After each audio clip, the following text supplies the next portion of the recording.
Salut à toutes et à tous, je suis Stanley Philippe. Bienvenue dans le 4e numéro de Mondialito Flash Foot.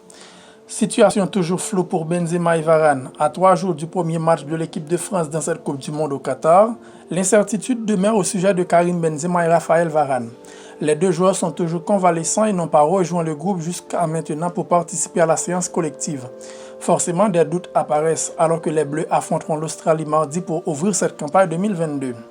La FIFA confirme l'interdiction de la vente d'alcool autour des stades. Comme annoncé par plusieurs médias internationaux, elle vient de confirmer que la vente d'alcool autour des 8 stades de la Coupe du Monde serait interdite durant la compétition. Un revirement de dernière minute alors que cela devait être autorisé de 19h à 1h du matin les soirs de match. Une décision qui n'a pas manqué de faire réagir la marque américaine Budweiser, partenaire de l'événement, et qui devait vendre sa bière en marge des rencontres. Coup dur pour La Hoya après s'être blessé mercredi à l'entraînement, le latéral gauche espagnol José Gaya a été déclaré forfait pour la Coupe du Monde en raison d'une blessure à la cheville.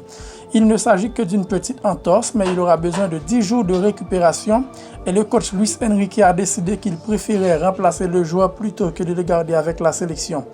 Alejandro Balde du FC Barcelone a été appelé par le sélectionneur espagnol pour remplacer le capitaine, le chef de la diplomatie américaine Anthony Blinken, présent au Qatar pour assister au premier match des États-Unis.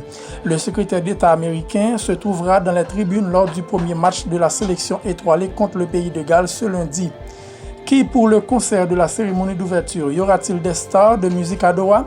À seulement un jour du lancement du mondial de football au Qatar qui se tient jusqu'au 18 décembre, la question se pose après le refus de plusieurs personnalités de la musique de participer à la cérémonie d'ouverture pour cause de non-respect des droits humains.